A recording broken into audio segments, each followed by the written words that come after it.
Quando eu levanto a mão, você troca o slide. Beleza, Cauã? Oi?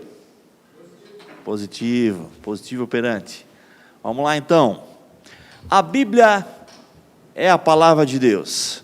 A Bíblia é inspirada por Deus. Ok? Mas antes, queria saber como é que está o áudio. Deu uma melhorada? Dá um toque para nós aí, por favor, pessoal. Ficou bom agora, o Bruno falou. O Guilherme botou, arrumou o som. Aê. Então tá bom. Se tá bom o som, continuamos. O Xande botou bom agora. A Cleide está digitando, deve estar bom também. Agora sim a Cleide botou. Agora sim, Cauã. Acertasse o dedo aí. Glória a Deus. Vamos lá então, pessoal. A Bíblia é inspirada por Deus. Toda a Escritura é inspirada por Deus e útil para o ensino, para a repreensão, para a correção e para a instrução na justiça, para que o homem de Deus seja apto e plenamente preparado para toda boa obra. 2 Timóteo 3, 16, 17. Gente, olha só. Toda a Escritura é inspirada por Deus e útil para o ensino. Olha só, eu confesso que esse ano lendo a Bíblia, mais uma vez, me deu uma certa preocupação com muitos irmãos que leem a Bíblia Sagrada, têm o primeiro contato com a Bíblia, e se deparam com histórias um pouco difíceis de entender, especialmente as histórias do Antigo Testamento, onde nós vemos o juízo de Deus de uma forma muito forte, fisicamente acontecendo, com mortes, com diversas desgraças que acontecem, com o povo que desobedece a Deus, e eu confesso que eu fiquei um pouco preocupado, e estava pensando uma forma de trazer um ensinamento, alguma explicação a respeito desse cuidado que temos que ter ao ler a Bíblia Sagrada, mas nós precisamos entender, principalmente, as bases fundamentais do ensino da Palavra de Deus. Esse texto aqui de 2 Timóteo, ele é muito importante, porque ele fala que toda Escritura é inspirada por Deus. Olha só que importante isso. Toda Escritura é inspirada. Ah, mas aquele trecho lá que fala da matança lá, inspirada por Deus.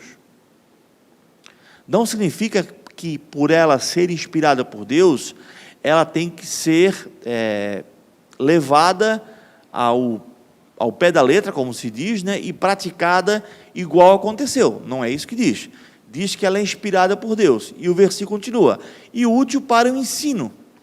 Então, toda história bíblica, ela tem uma utilidade para o ensino. Seja ela por comparação, seja ela por mandamento, seja ela por mau exemplo de alguém, mas ela sempre tem um ensinamento, certo? Útil para a repreensão, para a correção e para a instrução na justiça. Então a palavra de Deus, irmãos, toda ela, desde Gênesis até o Apocalipse, ela é inspirada por Deus. Há textos difíceis de entendermos? Sim. Há textos um pouco complicados de serem entendidos. Como eu falava, se não me engano, no culto desse domingo, há trecho na palavra de Deus que eu confesso que eu peço a Deus que me dê o entendimento, porque a mentalidade humana, pelo menos a minha, não consegue entender o motivo pelo qual aquele texto está ali. Mas como a Bíblia diz que toda a palavra de Deus ela é inspirada por Deus, algum motivo ela tem de estar ali. E eu peço a Deus sempre sabedoria, para cada vez que eu ler a palavra, eu possa entender um pouco mais e ser ministrado. Hoje, textos que eu leio e consigo tirar uma lição grande, espiritual na minha vida, eram textos que antigamente, quem sabe, eu lia e não conseguia entender. Mas é importante, primeiramente, primeiro contato nessa nossa ministração de hoje, é entender que toda a Bíblia é inspirada por Deus. Toda a Bíblia é inspirada por Deus. Eu não posso tirar da Bíblia Sagrada apenas trechos que eu gosto e ocultar outros textos. Para alguma utilidade, aquele texto está ali, seja para trazer um contexto histórico, para trazer um contexto geográfico, ou seja, para trazer sombra de alguma coisa que deveria acontecer depois, alguma coisa profética, mas toda a Bíblia Sagrada, ela é inspirada por Deus. Vamos ver então a Santa Biblioteca. O que seria isso? A Bíblia é uma coleção de livros. A palavra Bíblia significa coleção de livros sagrados. Então a Bíblia é uma santa biblioteca. Então, dentro daquelas duas capas, estão diversos livros. Na versão evangélica são 66 livros, na católica, se não me engano, são 72, se eu não me engano. Mas, vamos falar da nossa Bíblia, 66 livros que são agrupados dentro de uma única obra chamada Bíblia. É a Biblioteca Santa, é a Bíblia Sagrada. São livros inspirados pelo Espírito Santo, escritos por diversos tipos de autores, dos mais simples aos mais nobres, em diversas épocas da humanidade, sob diversas culturas, e revela a vontade e o propósito de Deus. Olha que coisa interessante. A Bíblia é inspirada por Deus, sim, mas é escrita por Deus? Não. Ela é escrita por homens que foram inspirados pelo Espírito Santo. É uma classe de homens específica? Não.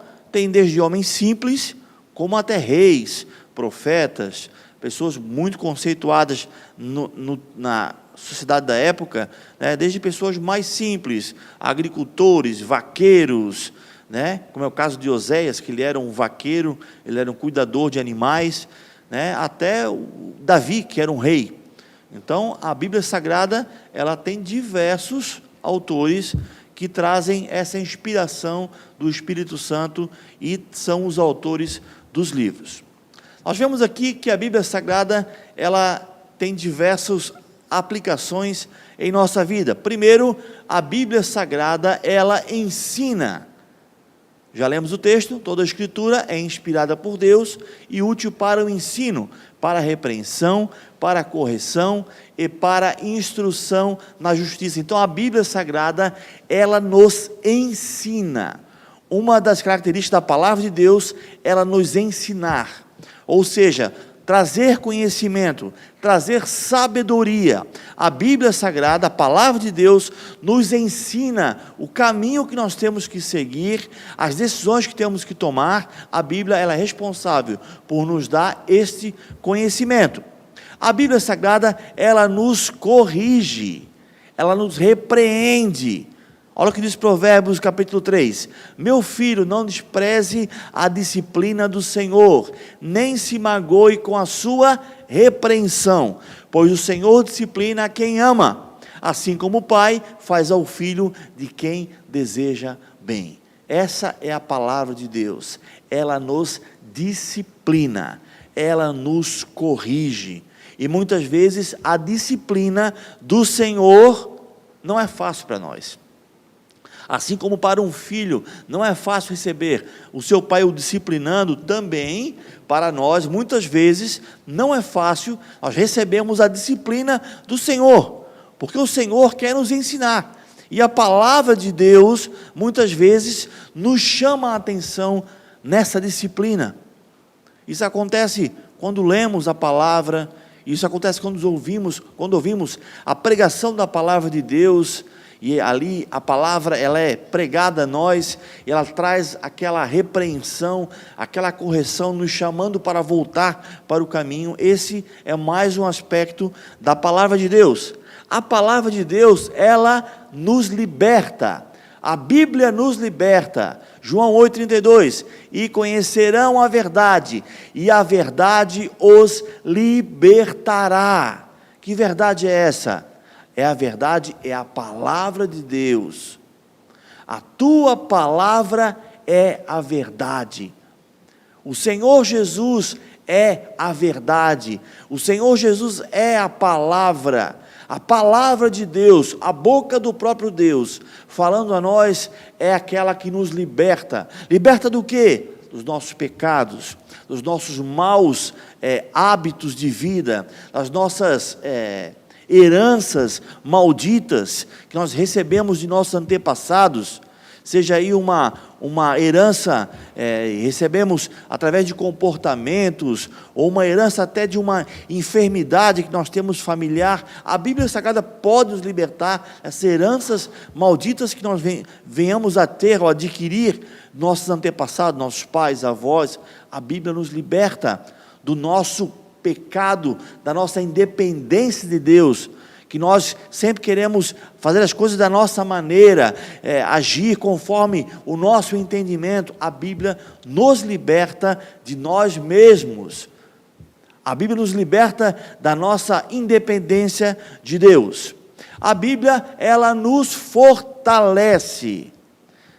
Tu és o meu abrigo e o meu escudo, e na tua palavra eu coloquei a minha esperança. A palavra de Deus, ela nos fortalece, ela nos abriga, ela nos dá segurança, ela é uma rocha forte, onde nós podemos estar com os nossos pés sobre ela. A Bíblia diz lá em Mateus também, que o homem sábio é aquele que construiu a sua casa sobre a rocha. Que rocha é essa? É a palavra de Deus. A rocha, ela significa firmeza, fortaleza, e a Bíblia Sagrada, ela nos fortalece. A palavra de Deus nos fortalece. A palavra de Deus, ela nos direciona. Olha o que diz o texto de Salmo 119, versículo 105. A tua palavra é lâmpada que ilumina os meus passos, e luz que clareia o meu caminho. Então, a Bíblia Sagrada é como um farol que aponta o caminho que uma embarcação tem que seguir, para que não venha colidir nas pedras. A Bíblia Sagrada é como uma lâmpada, né?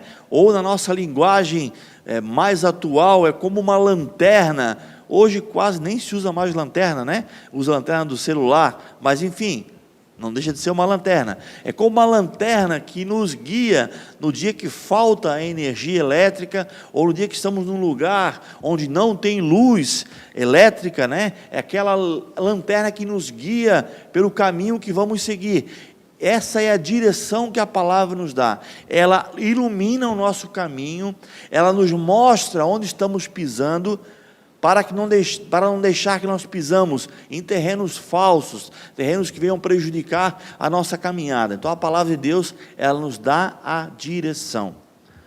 É igual você andar numa rodovia onde não tem nenhuma iluminação. Você conta apenas com o farol do seu carro.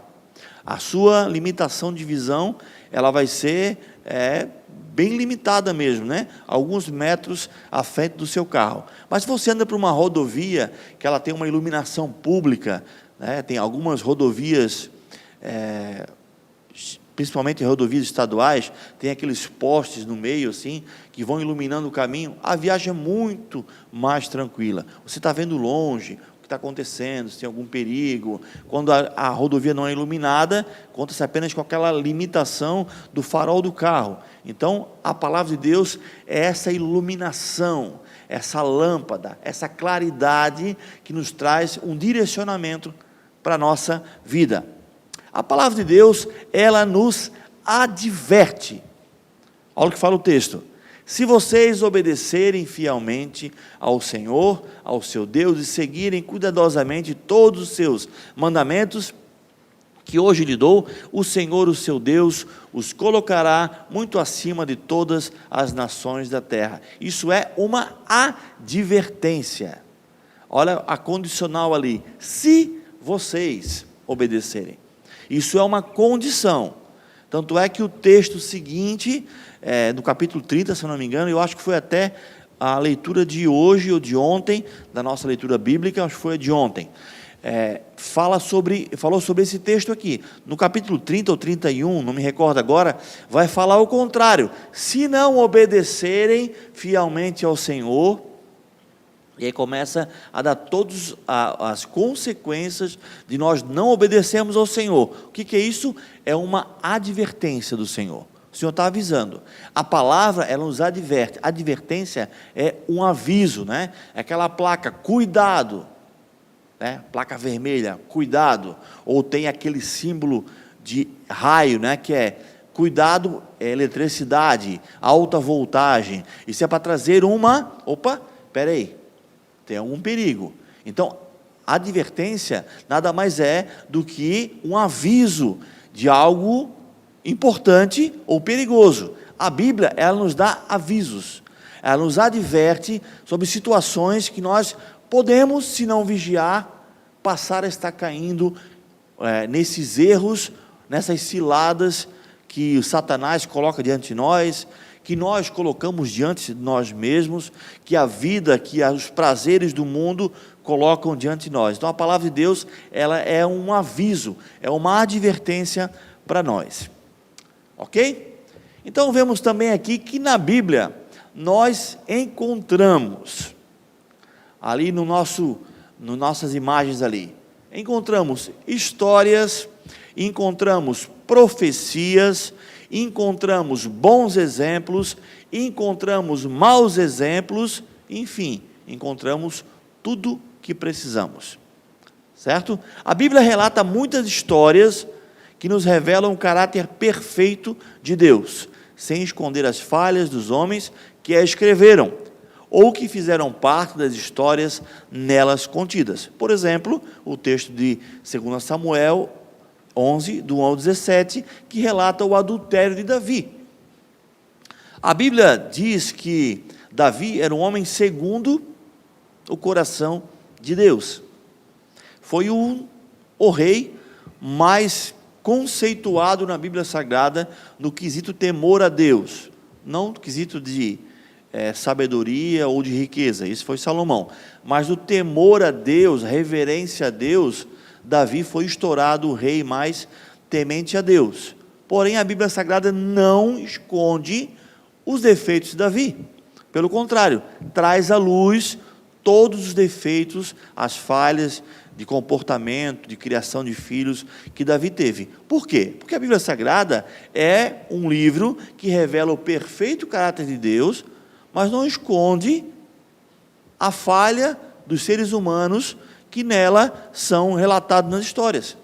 Então a Bíblia não é um livro que só conta as histórias, e viveram todos num final feliz. Nem sempre tem um final feliz na Bíblia Sagrada. Geralmente a gente vê histórias que o final é trágico. Por quê? Pessoas que não obedeceram a Deus, pessoas que não foram fiéis ao Senhor. Ou seja, a maioria da Bíblia Sagrada conta, infelizmente, histórias trágicas. Por quê? Porque no percurso da Bíblia Sagrada, em especial do Antigo Testamento, nós vemos que o povo de Israel foi muito desobediente a Deus. Então o povo de Israel colheu, na maioria da história, muitas maldições pelo seu comportamento. Então a Bíblia não esconde isso, as falhas dos homens, de forma nenhuma, certo? Então na Bíblia tem tanto bons exemplos, quanto maus exemplos. E um detalhe importante, que é bom nós entendermos, quando nós formos ler a Bíblia Sagrada, que nem tudo que a gente lê na Bíblia Sagrada, nós temos que praticar na nossa vida. Porque tem situações que estão ali, para nos mostrar algo que alguém fez de errado. Só que nem sempre o texto está escrito assim, e ele fez errado ao fazer isso. Mas o contexto da Bíblia Sagrada nos ensina que aquilo foi errado, embora o texto, ali naquele momento, não venha condenar de forma direta o que aconteceu. Por exemplo, eu sempre cito esse exemplo, que é um exemplo bem clássico, quando o rei Saul quis consultar o profeta Samuel, que já estava morto. A Bíblia diz que ele foi procurar uma necromante, uma mulher que invocava os espíritos dos mortos, e ali ela meio que incorpora o profeta Samuel, e ali Saul conversa com Samuel. O texto bíblico, ele não traz um julgamento sobre a atitude de Saul. Naquela passagem específica, não traz julgamento. Mas, em diversos lugares da palavra de Deus, nos revelam que essa prática é abominável ao Senhor. E é impossível que um morto venha se comunicar com pessoas vivas. Então, o que aconteceu ali foi um espírito maligno, né, que veio conversar com o rei Saul. Mas naquele texto não traz claramente que é certo ou errado. Então, se eu leio aquele texto de uma forma isolada, eu posso dizer, então a doutrina do espiritismo está correta, porque aqui está provado que o rei Saul, ele conversou com Samuel e Deus não falou nada. Está entendendo? Então, nós temos que ler a Bíblia Sagrada com esse entendimento, que a Bíblia, ela embora sejam diversos livros, eles se completam, e eles são harmônicos, não há discordância entre os livros, assim um entendimento global do que é a palavra de Deus. Então, se você ler alguma coisa na Bíblia Sagrada que você não entendeu, ou que você, tipo assim, mas que estranho isso, né? Por exemplo, quando o rei Jeú, se eu não me engano, acho que é o rei Jeú, que ele faz um voto com Deus. Se eu errei o nome do rei e alguém lembrar, pode escrever ele no grupo que eu vou corrigir. Que ele fez um voto com Deus, se ele fosse bem sucedido na batalha que ele tivesse, a primeira coisa que chegasse diante dele, ele sacrificaria ao Senhor. Ele fez esse voto, certo? Achando ele que, como ele tinha muitos animais ali, ia chegar uma ovelha, chegar um boi. Ele pensou, o melhor boi que chegar não importa, vou sacrificar ao Senhor. E acontece o quê? Que a primeira coisa que chega para receber ele, quando chega da batalha, é a filha dele. Então, a Bíblia diz que ele sacrifica a filha dele. Só que não há um julgamento nessa história, dizendo que ele fez certo ou fez errado. Mas é claro que ele fez errado. Então, assim, são exemplos, nós temos que entender o que a Bíblia fala sobre isso, para que a gente não possa fazer um julgamento errado, né? Como o Bruno citou aqui no grupo da igreja, né? A história de Balaão também é assim, Nós lemos somente a história de Balaão, a gente vai pensar que, né? Peraí, o cara estava certo. E na realidade, ele estava bem mal intencionado. Então é bom entendermos isso, que a Bíblia tem bons e maus exemplos. Os bons que dizem, façam igual, porque o contexto bíblico manda fazer igual, e os maus exemplos que nos ensinam a não fazer aquilo, porque o contexto bíblico que rodeia a palavra de Deus, nos leva a entender que aquilo não deve ser feito. Certo? Outra coisa interessante também, que eu não anotei aqui, mas é importante eu falar, que quando lemos a Bíblia Sagrada, tem coisas que a gente não consegue entender. Temos que fazer o quê sobre isso? Quando não temos o conhecimento? Buscar esse conhecimento, estudar, anotar aquela passagem que não entendemos e buscarmos um livro de consulta bíblica, uma Bíblia de estudo, ou uma enciclopédia bíblica de estudo, ou buscarmos referências confiáveis de pessoas que possam nos orientar, sejam pregadores que tenham essa referência boa para nós ouvirmos e sermos edificados, ou buscar um irmão na fé que tem um pouco mais de conhecimento para esclarecer sobre aquele texto bíblico, né? Se precisarem, irmãos, estou à disposição. De vez em quando eu converso com alguns irmãos pelo WhatsApp, dúvidas bíblicas, né? Eu não sei a Bíblia toda, né? Não tenho todo o conhecimento, mas graças a Deus, são 30 e poucos anos estudando a palavra de Deus, alguma coisa a mais a gente consegue ajudar e transmitir. Então, é importante buscarmos esse conhecimento, porque as dúvidas vão aparecer. Eu estudo a Bíblia Sagrada há mais de 30 anos, ainda tenho muitas coisas que eu gostaria de entender um pouco melhor, e eu sempre estou buscando, né, o conhecimento. É claro que essa busca do conhecimento é uma coisa que vai acontecendo aos poucos. Não é assim, eu comecei a estudar hoje, ano que vem eu já sei tudo. Uma que, não sei se algum dia nós saberemos tudo. A Bíblia Sagrada ela é um livro muito completo, né? Complexo e completo. Então, sempre vamos aprender alguma coisa. E como a palavra de Deus ela é viva, ela sempre vai se renovar na nossa vida. Mas nós temos sempre que não ter pressa para aprender. Uma coisa é verdade, se você leu a Bíblia esse ano, eu sempre bato na tecla, eu quero continuar batendo, leia a Bíblia todo ano, ponha isso no seu coração. mas pastor, mas todo ano eu vou ter que ler Levítico, que eu não entendo na metade. Sim, todo ano leia Levítico, todo ano leia Números, todo ano leia Deuteronômio, todo ano leia o profeta Ezequiel, o profeta Isaías, leia. Sabe por quê? Porque cada vez que você lê um pouquinho da palavra de Deus, você vai aumentando o seu conhecimento. A minha sogra agora vai gostar do que eu vou falar, né? Há mais ou menos uns 17 anos atrás, 16 anos atrás, né, eu tive o privilégio de conhecer uma pessoa muito inteligente, muito querida, né, que é, vamos dizer assim, um dos mentores profissionais da minha sogra e do meu sogro, que é um advogado muito conhecido aqui de Itajaí, o senhor Dalton Melim.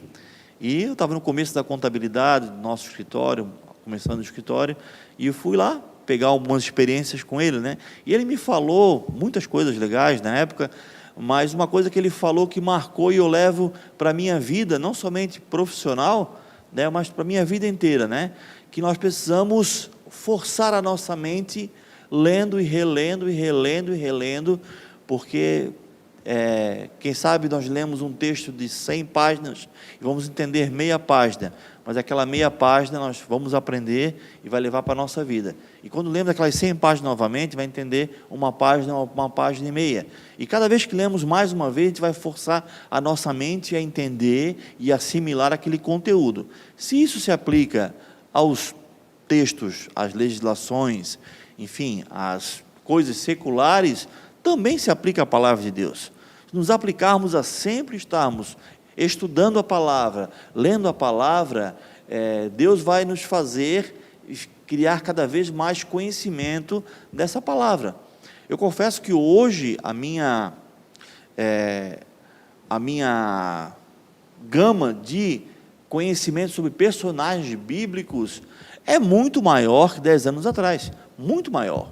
Então hoje eu consigo, muitos nomes que eu leio, já lembrar da história, e já lembrar do contexto, já lembrar do que ele está inserido, ele é descendente de quem. Só que isso não foi uma coisa que aconteceu do dia para a noite, foi de tanto ler a Bíblia Sagrada. A gente se acostuma com os termos bíblicos, se acostuma com os nomes, aqueles nomes complicadíssimos, né?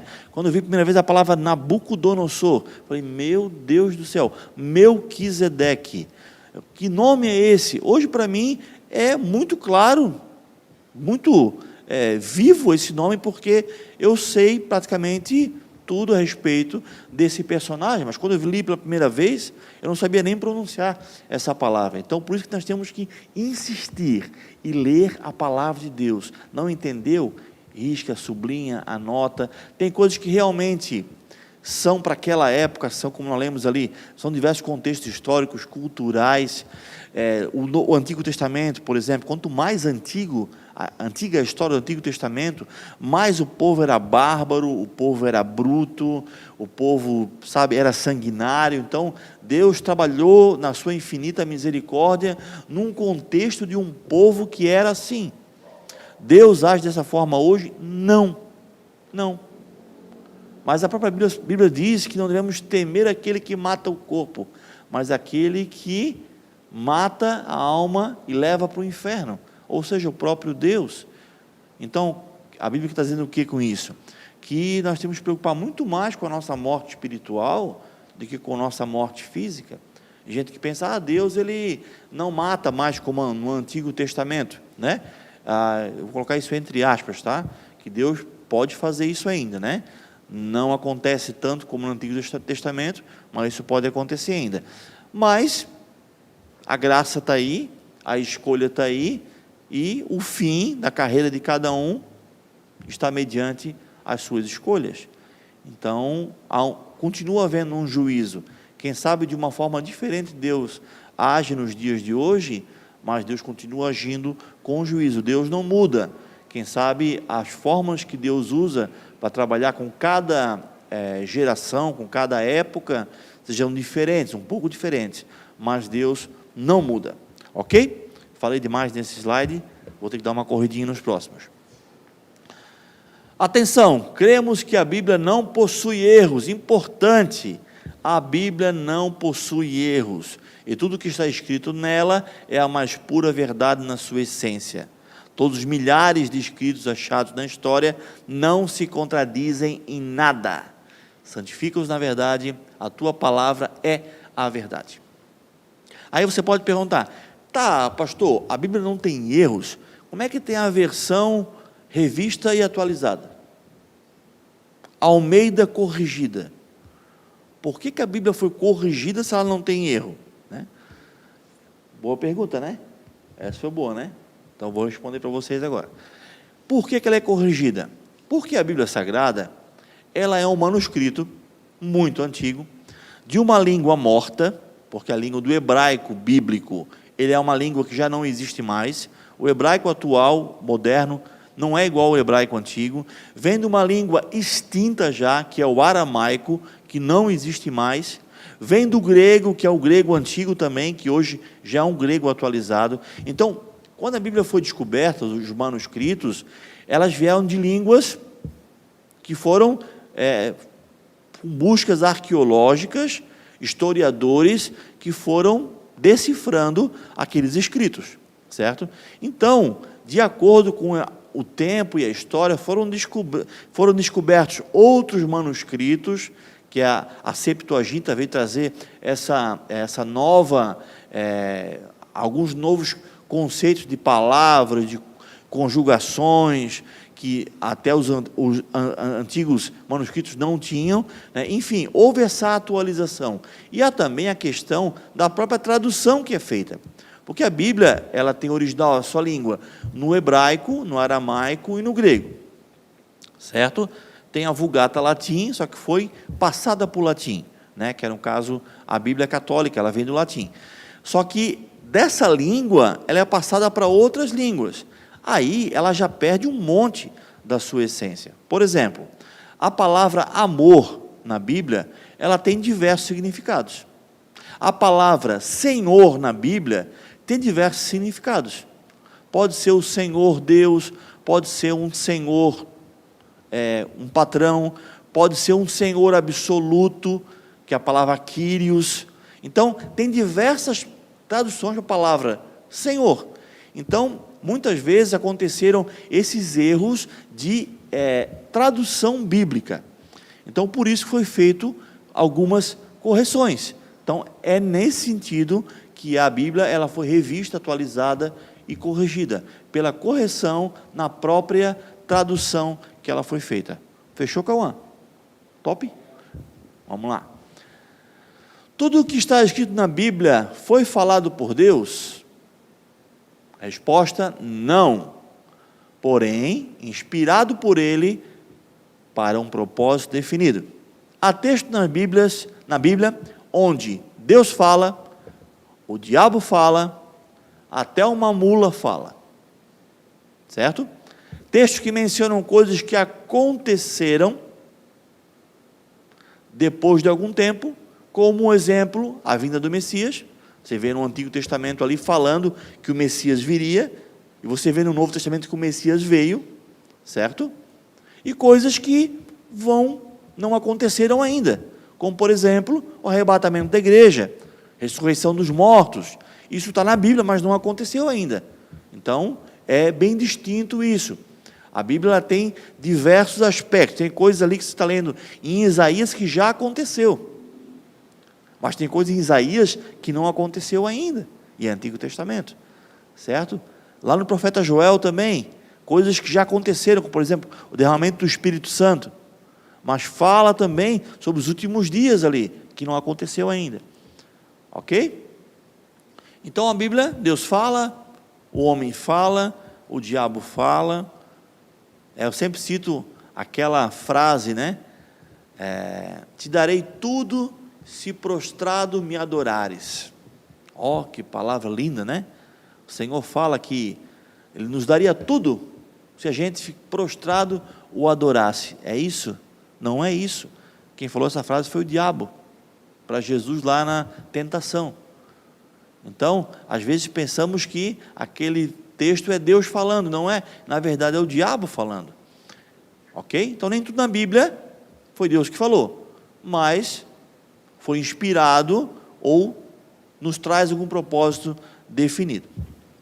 A Bíblia é um livro ultrapassado, embora seja um livro que os seus escritos mais antigos tenham aproximadamente 3.500 a 4.000 anos, né, suas histórias, ela não é um livro ultrapassado, porque ela tem um conteúdo vivo. A Bíblia Sagrada, ela é viva. Você lê a Bíblia hoje, e ela causa transformação na sua vida, e ela causou há 1000 anos atrás em quem leu a Bíblia Sagrada, e ela vai causar até o dia da eternidade, onde não vai precisar mais ter a Bíblia, mas até o dia que a igreja for arrebatada, ela estará aqui para ser viva e atual em nossas vidas.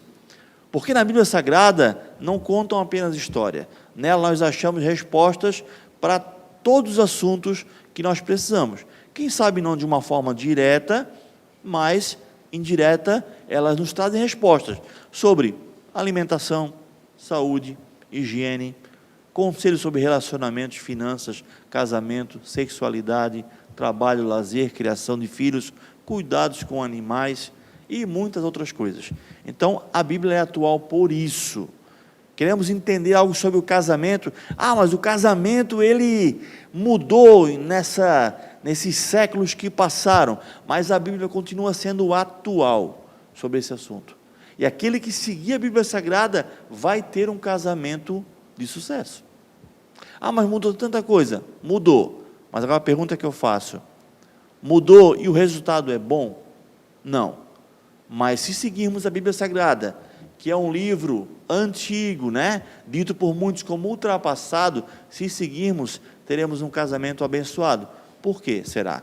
Porque ela é um livro atual, um livro eficaz. Qual o efeito da Bíblia em nossa vida? O efeito da Bíblia Sagrada não pode ser tido como um amuleto, né? Se você tem uma Bíblia na sua casa, ela fica aberta em cima da estante da sua casa, eu quero dizer a você uma coisa que muitos, quem sabe, não saibam, né? Isso não vale de nada. Bíblia aberta em cima do balcão não espanta mau espírito, não espanta mal olhado, nada disso. Isso é crendice. Crendice, isso é superstição. A Bíblia não é feita para espantar espírito, não é feita para exorcizar demônio, mostrar a Bíblia, não. A Bíblia ela é feita para ser aberta, para ser lida e para ser praticada. É isso. O efeito que ela traz nas nossas vidas é uma transformação na nossa vida, quando a gente lê ela e pratica. Isso é a palavra de Deus. O restante é superstição. Eu vou dormir com a Bíblia abraçado porque eu amo a palavra de Deus. Tá. Se você não lê a Bíblia e não praticar, você não ama. Jesus falou: aquele que tem os meus mandamentos e os guarda, esse é o que me ama. Então não adianta eu abraçar a Bíblia, dizer: Bíblia, eu te amo, vou dormir contigo abraçadinho todos os dias da minha vida. Não adianta. Não adianta eu pegar a minha Bíblia e, como eu escutei essa semana, eu enterrar a minha Bíblia no fundamento da minha casa e dizer: vou fundamentar a minha casa sobre a palavra de Deus, enterra ali uma Bíblia dentro do cimento. Não adianta isso. Isso é um simbolismo, né? Não estou aqui querendo dizer o quanto isso é válido ou não, mas se eu não ler a Bíblia e não praticar ela, não adianta de nada. Se eu não der a importância que o texto bíblico tem para a minha vida em transformação, nada vai acontecer na minha vida. Hebreus 4:12. Pois a palavra de Deus é viva e eficaz, e é mais afiada que qualquer espada de 2 gumes. Ela penetra ao ponto de dividir alma e espírito, juntas e medula, e julga os pensamentos